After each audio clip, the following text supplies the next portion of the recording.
y'all, welcome or welcome back to my channel. My name is Taya and this is Taya's Turning Pages.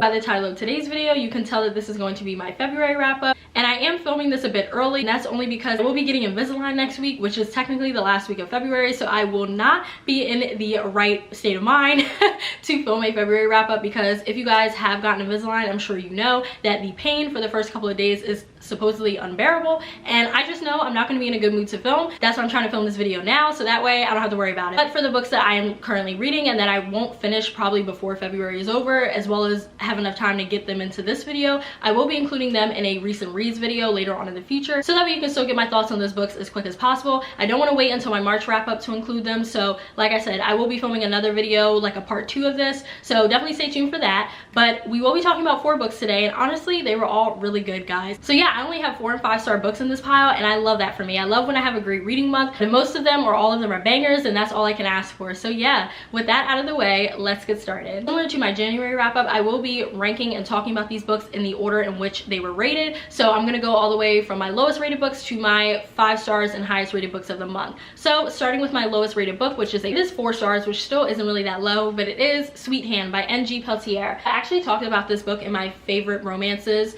of all time video, and I will link that up above or in the description box down below. But this is still one of my favorites. I just didn't give it a perfect 5 stars, and I will get into that. This actually follows 2 people named Charisse and Kieran, and this story is actually set in Trinidad. So Charisse is known as the sugar queen on the island because she is like a notorious baker and she has her own pastry shop. So a lot of people really look to her to cater their parties, their brunches, their weddings, etc., because she's really good at what she does. And on the flip side of that, you have Kieran, who is a producer and a musician, and he is pretty like popular in the music industry. And so these 2 are really well respected in their fields, but they don't respect each other because they have been pretty much sworn enemies slash rivals since childhood. They could not stand each other ever since they were children, and now it has been brought into adulthood. But on another note, Charisse's sister Ava is actually getting married, and she makes Charisse the maid of honor. And then on the flip side, you have Ava's groom named Eric, and Eric and Kieran are actually best friends. So he makes Kieran the best man. And you see these 2 having to get thrown together a lot, so that way they can make sure they fulfill their duties as best man and maid of honor. Watch them slowly go from enemies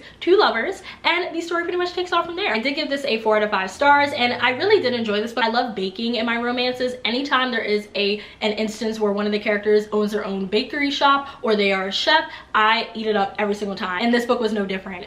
So starting with Charisse's character, I genuinely loved her character so much. I felt like she was so relatable and so authentic, and I definitely saw myself represented in her from time to time. There were so many things that she said that I know for a fact I would have said, and so many things that she did that I know for a fact that I would have did too if I was in her situation. So I really appreciated her character, and again, I just felt seen. And you could tell that N.G. Peltier just is like a girl from around the way, okay? The story was set in Trinidad, and these characters are like Trinidadian. I, again, just still felt like I was represented in this story. This entire cast of characters, I'm pretty sure like they're all black. So it was just really like refreshing to read a story that focuses on black characters and black love. I just really enjoyed this one. Moving on to Kieran, I did not like Kieran at first. I'm not gonna lie to you guys. I thought that he was so irritating and so obnoxious, and I understood why he was the way that he was towards Charisse, because they definitely riled each other up because they were enemies slash rivals to lovers. They definitely riled each other up and got on each other's nerves on purpose, and so I understood why he did it. But there is something that he says in here that could have actually ruined Charisse's career. The reason why I rated this 4 stars was because,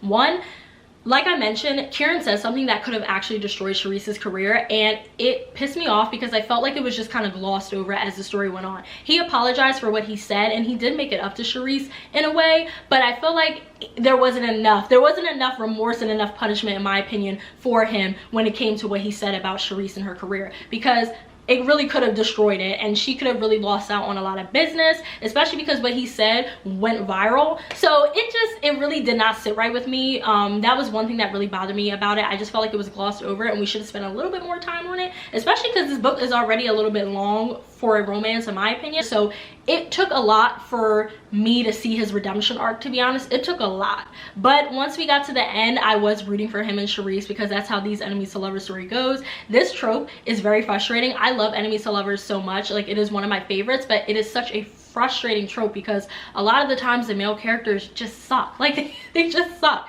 So I did not root for him in the beginning. And the other reason why I rated this a 4-star was because ending was open-ended in my opinion and very vague, and we also just did not get an epilogue. And I know a lot of people don't care for epilogues, but I'm here to tell you I'm one of those people that needs an epilogue, okay? I need to see what my faves are up to, and if they get married, if they have kids, what is going on, what is next for them. I like to read epilogues because I like to see a glimpse into the future. I don't care, that's just always been me. So if you're gonna have a vague ending, please at least include an epilogue, okay? At least, like, I don't care, please. But it wasn't included in this book, which was a disappointment for me. Because of that, as well as the issue with what Kieran said in the beginning of the book, I did have to knock off a star, but I still really enjoyed the story and I still thought it was very sweet, very cute, and very steamy. And I definitely will be reading more by this author. This is a part of a series. This is book 1 in the Island Bites series, and there is a second book out on this one. And I mentioned in my other video that it's only available on Kindle and that I don't have a Kindle, so I don't know how I'm going to read it. But a few people did tell me that you could still download the Kindle app on your phone or your iPad.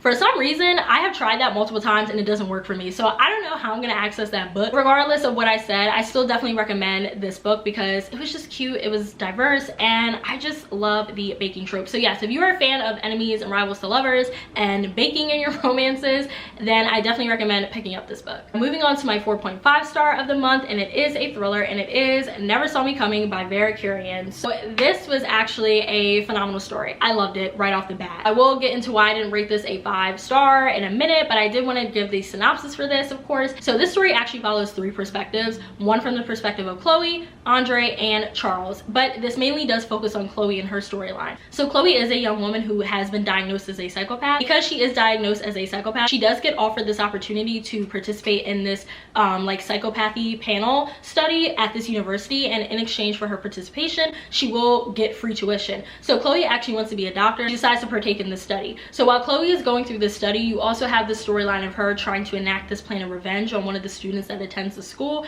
I don't want to say what the plan of revenge is because I feel like it will be a spoiler, but just know that she is plotting on somebody. And then you also have another storyline of, while Chloe is dealing with all of that, as well as the other characters in here, Andre and Charles, are dealing with their storylines, there is a killer targeting all of the participants in the psychopathy study. So Chloe, Charles, and Andre decide to team up so that way they can figure out who is trying to take them out and essentially get them before they get got. And the story pretty much takes off from there. So I did rate this one a 4.5 out of 5 stars, and I thought this was brilliantly done. While reading this book, it felt like I was watching a movie. Kurian's writing style is so immersive and so captivating. I actually felt like I was in this story with these characters on campus trying to keep up and stay alive. That is how I felt. There was so much anxiety for me and like dread, and also just wanting to know what's going to happen next as I turn each page. I really enjoyed this, like I said. This does have a lot of social commentary in here, of course, because Vera Kurian is actually a scientist, and so she does spend a lot of time looking into, you know, what makes people tick and things along those lines. And so there is social commentary in here about psychopathy, and I meant to say that I did film a reading vlog that documents my entire experience with this book, so I will leave that linked up above or in the description box so that way you guys can check it out to get my like full thoughts on this book, because I don't want to necessarily repeat myself. But I will just end on this note by saying the cast of characters in this book, absolutely brilliant. They were so compelling and I was so invested in every single storyline. Loved the cast of characters that were featured in this book. I would love to see this as a movie or a series because it felt like I was watching a movie as I was reading this book, and I love when thrillers and books can do that, to be honest. The reason why that I rated this a 4.5 out of 5 stars was because, again, the ending, it fell flat for me. I just felt like it was very open-ended. There was no epilogue, and there were a lot of plot holes, to be honest. I felt like there were so many things that just were not tied up that I needed them to be tied up, especially with one of the characters. I felt like their storyline just kind of abruptly stopped, and then we just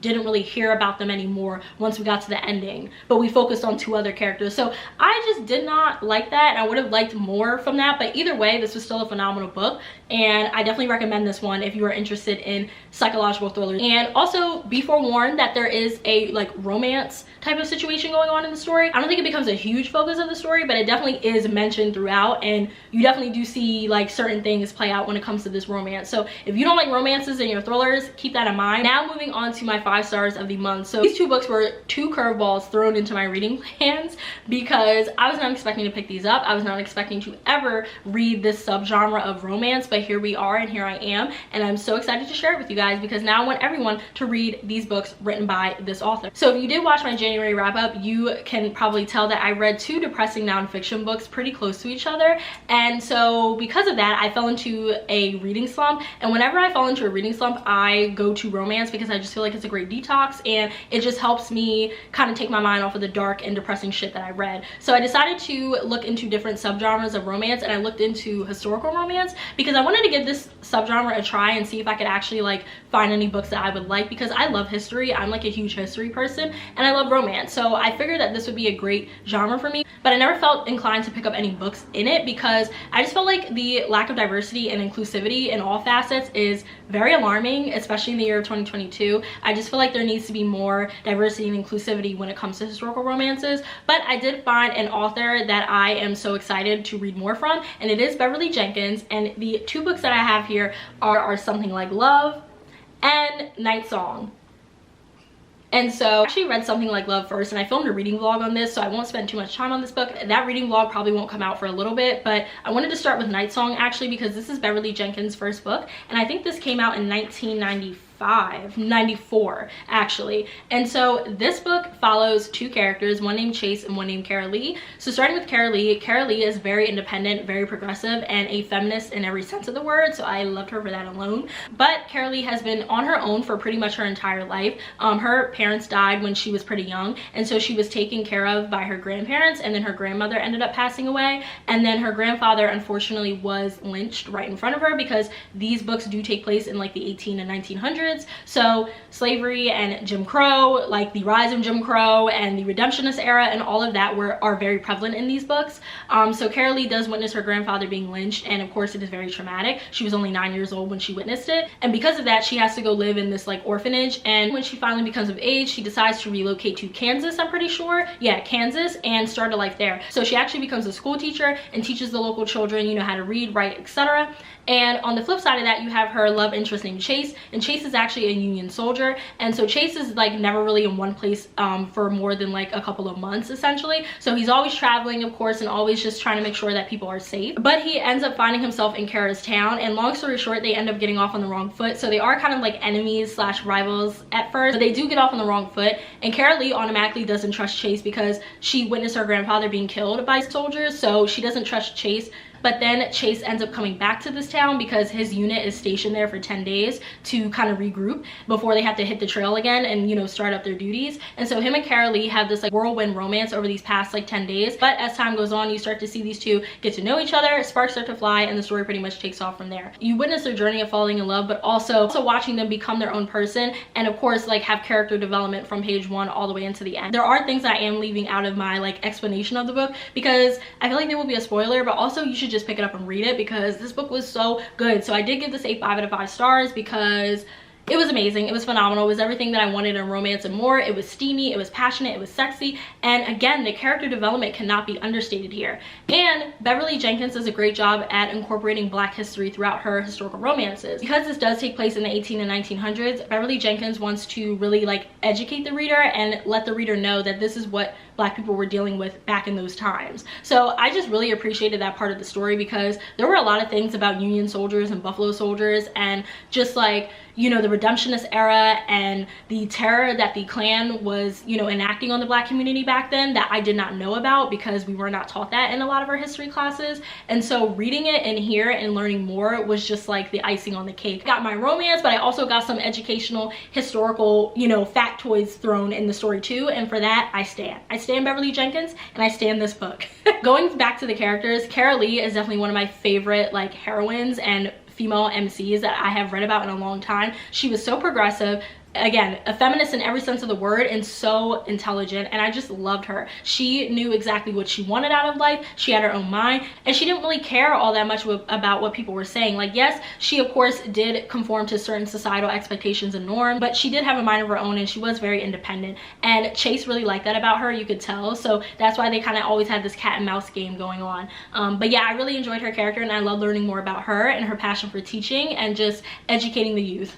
And then moving on to Chase, I actually really like Chase. He was a little bit spicy in this book. It's so interesting because he actually appeared in Something Like Love, and this came out in 2005, so years after Night Song came out, and his character and Kara Lee's character is actually in this story, and he is so much more tame and calm in this story. So when I read this one and read how he really was like in the beginning, I was like, oh, okay, so Kara Lee definitely calmed him down, but I still really enjoyed his character and his storyline and his development. He went from being a bachelor to a married man, essentially. So yes, I really love this book. I love these two characters, and I will be thinking about them and this story for a long time. I definitely think I'm going to reread this one at some point, but I'm really happy that I read Night Song because this was the start of Beverly Jenkins' career, and I definitely understand why she gets the hype that she gets, because this book, phenomenal. And then moving on to my last book, which is Something Like Love. So like I mentioned, I won't go into too much detail about this one because I do have a whole reading vlog in the queue, so that way you guys can hear my thoughts about the characters as well as the story in real time. But I will just give a synopsis and then give brief thoughts about this book. So this actually follows a young woman named Olivia, and Olivia is very similar to Kara Lee in terms of she is very strong-willed, she's very independent, she's very progressive, feminist, etc. And a lot of Beverly Jenkins' female characters do follow that same trope. But anyways, Olivia actually ends up fleeing her hometown because her father is trying to marry her off,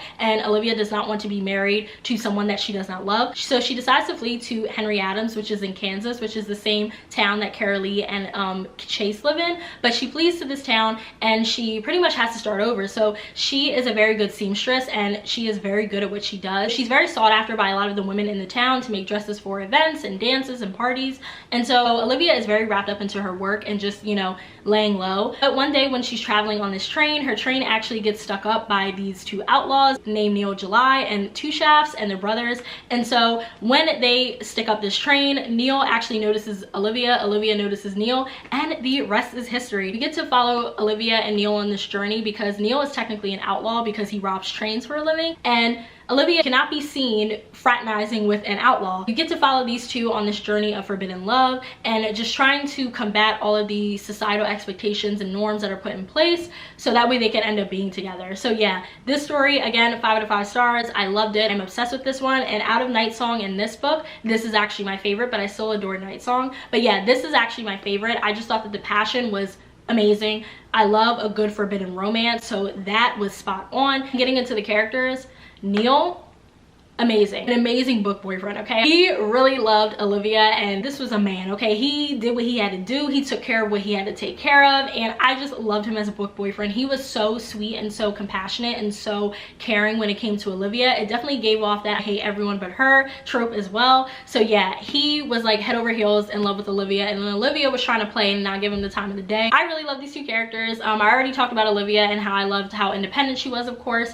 but yeah, I am obsessed with Beverly Jenkins and her storytelling. This book actually inspired me to place an impulsive, huge historical romance book haul. So I did order more Beverly Jenkins books, and they will be on the way. So I definitely will be filming a video where I share those with you guys because everyone needs to pick up something by her. If you're into historical romance, or if you're looking to get into historical romances, I definitely recommend starting with Beverly Jenkins because she's phenomenal. Okay, like you actually get to learn something through her books, but you also get to have that passionate and steamy and sexy love that you are usually looking for in a romance. So yeah, definitely recommend this one, but stay tuned for my reading vlog on this so that way you guys can listen to my thoughts more in depth and in real time because I had a lot to say about this one. All right, y'all, and those are all of the books that I read for February so far. Like I mentioned before, I will be filming a part 2 / a recent reads video where I wrap up the rest of my books that I started in February but had to bring into March. So yes, definitely stay tuned for that, as well as a reading vlog for Something Like Love. And please make sure you check out my reading vlog for Never Saw Me Coming by Very Curian. I know I have so many reading vlogs either coming out or that are already out, and I'm very proud of myself because those things are not easy to film in my opinion. So definitely make sure you guys check those out if you're interested.